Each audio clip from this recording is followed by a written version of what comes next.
Hi loves, welcome back again to another tutorial with Eco Designs to Fit. Today we're going to be learning how to make this beautiful kimono dress with side drawstring. It is a very simple tutorial. If this sounds like what you're interested in learning, keep on watching. Let's get started.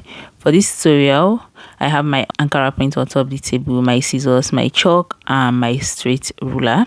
Now, on top of the table, I have 2 yards of Ankara print and some inches, okay? So, I have 2 yards plus 23 inches. It's not up to 3 yards because I don't have enough fabric. If you want it as long as the one you can see on the screen, please, you have to make use of 3 yards. And it also depends on how big your client is or how tall the client is. Now I'm going to be using this paper to illustrate how I'll be folding it. Okay, the upper part is going to serve as a lengthwise and the other side is going to serve as the yardage. And you can see the way I folded into 4 just because the table is narrow and you might not be seeing clearly how I'll be folding my Ankara print. So let me repeat it again. This side is going to be the lengthwise and the other side is going to be the yardage. Okay, and after that go ahead and fold your fabric into 4 places. So let me repeat it with my Ankara. You can see the upper part is the lengthwise and this part you can see I'm showing you is the yardage. So right there I have 2 yards and 23 inches. Now first of all I'm going to fold it like this and after that I will fold into 4. Can you see? So I am done folding it. Now you can see I have 4 folds. Okay, you can see what I have right there, and this other part of it is not open. Okay, it is totally folded. Now I am going to place my tape right at the upper part of my fabric and then come down by 1 inch. Now this 1 inch is going to serve as the baseline or the shoulder line or the starting point. Okay, now I am done marking it out. I'm going to use my ruler to connect it.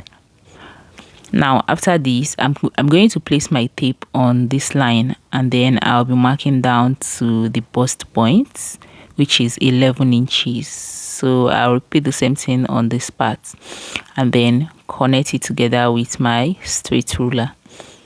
Now after this, still leaving my tape on the baseline, I'm going to mark down to the waist point, 18 inches. So whatever it is I do on this part, I'm going to repeat on the other side so that I'll be able to connect my line properly.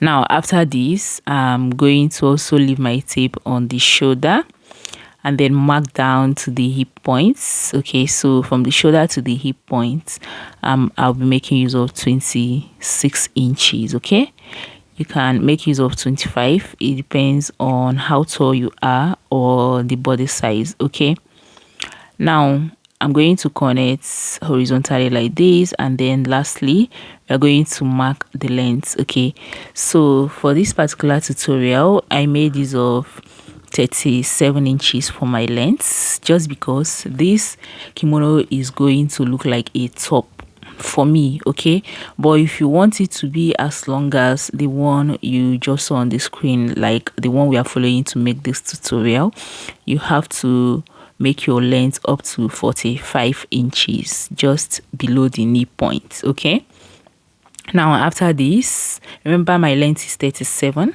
because it's going to look like a top. Don't worry, you're going to still get the same effect. It is still the same thing. Okay, the difference is just the length. Now on the shoulder line, I'll input my neck width for the front and the back, 3.5 inches. For the neck depth of the back, I'll be using 1 inch. And then for the neck depth of the front, I'll be making use of 9 inches. So guys, as you can see, I am done connecting the both neck width and the neck depth. Now I'll use my straight ruler to connect like a V neckline for the depths. Okay, because it ought to look like a V neckline so that the band can pass through all around it. Okay, now I've connected my neck depth for the back as well with my free hand, and now I'm going to go ahead and input the length of my sleeve. So this is like a cut together sleeve. You already know how to do this. All right, so right there I made use of 23 inches and also came down by 1 inch for the shoulder slope and connected it back to the neck width. All right, now from here I'll move over to the bust points. I'll divide my bust circumference by 4 and input whatever it is I have. Please do not make use of my own measurements, make use of your own client's measurements.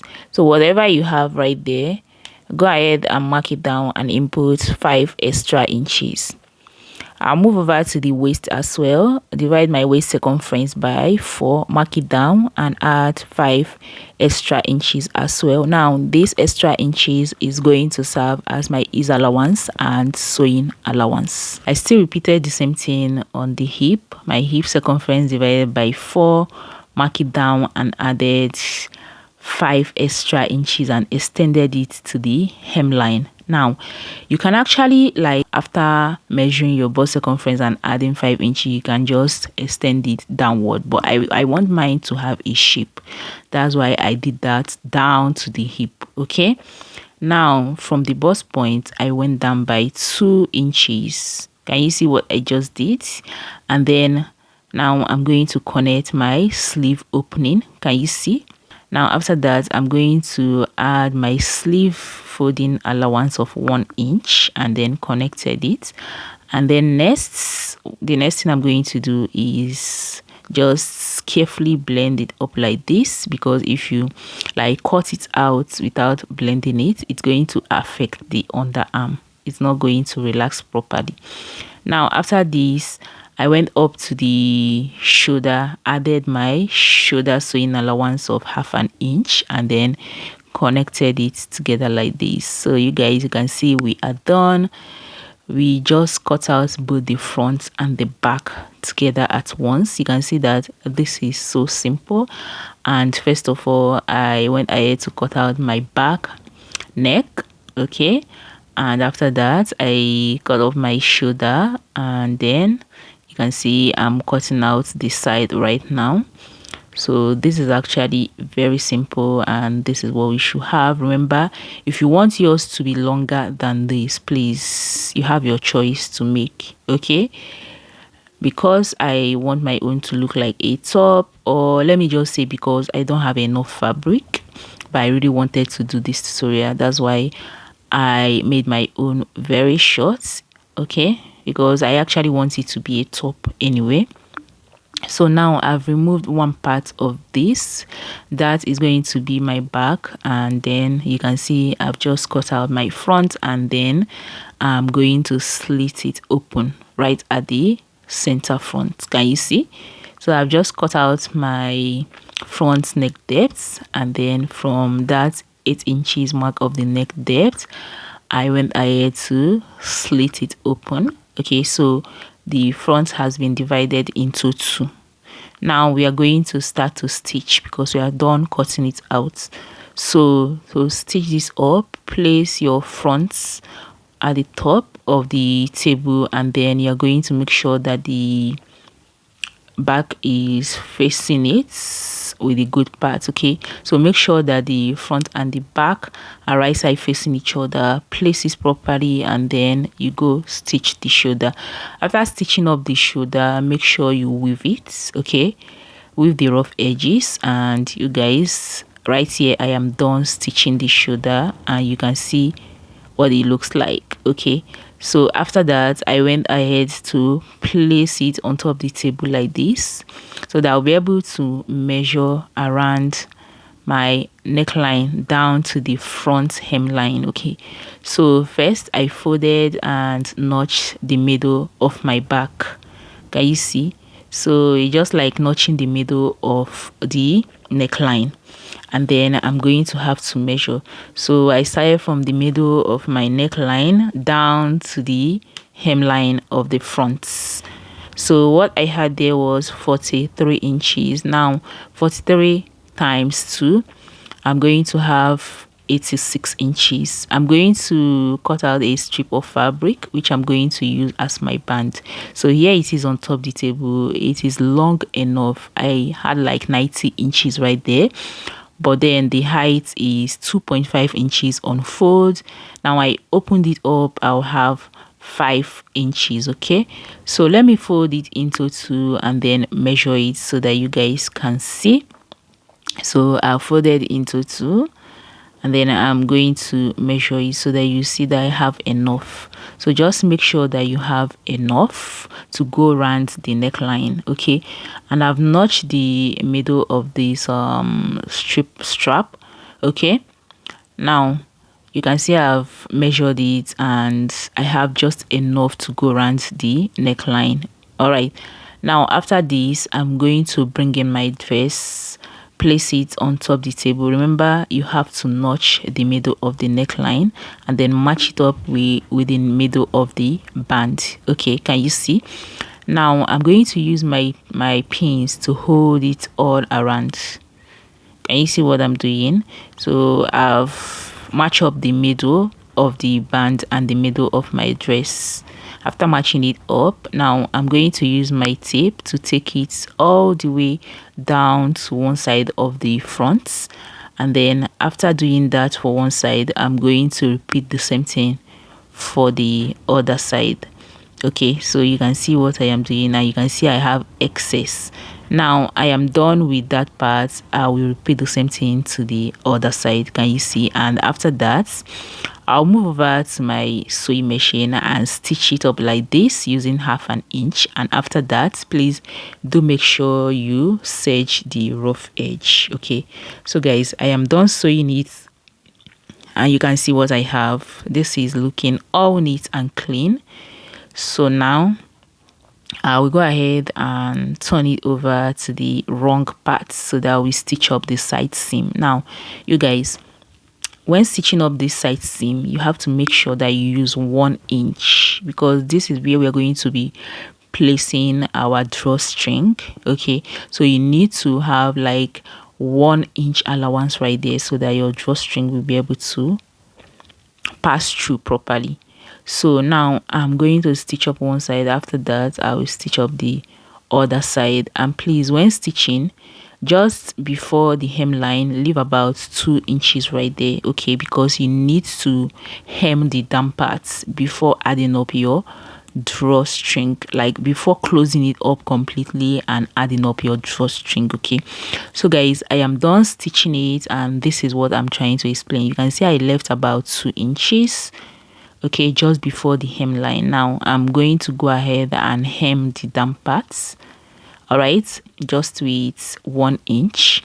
You can see what I'm doing. So I'm going to hem it separately.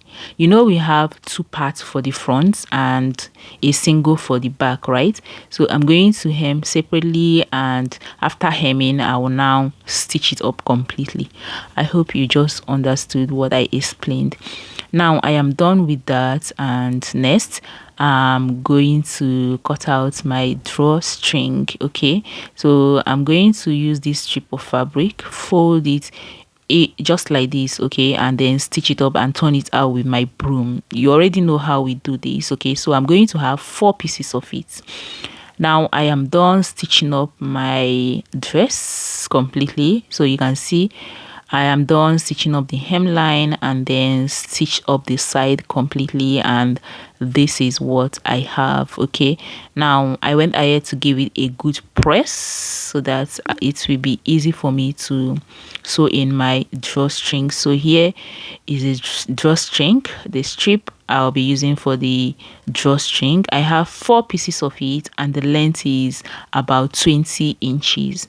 Okay, now after giving this a good press from the hemline, you're going to mark up to like 18 inches. Okay, so no matter how the length of your dress is, that is what you're going to do. So mark up to 20 inches, 23 inches, depends on how ruched you want the side. Okay, so you can as well do 25 inches. It all depends on you and whatever you are marking.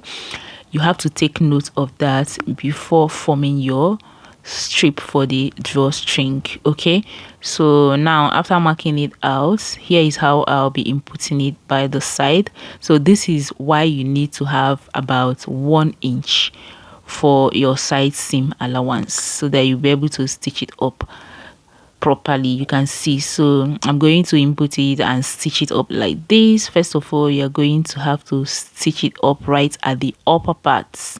After inputting it, you can see what I am doing. Just make sure that the strip is slightly above the line that you made, okay? And then you're going to go ahead and stitch up on the line that you made and also stitch up the side. So I'll go stitch it up on my sewing machine and then come show you guys what this looks like.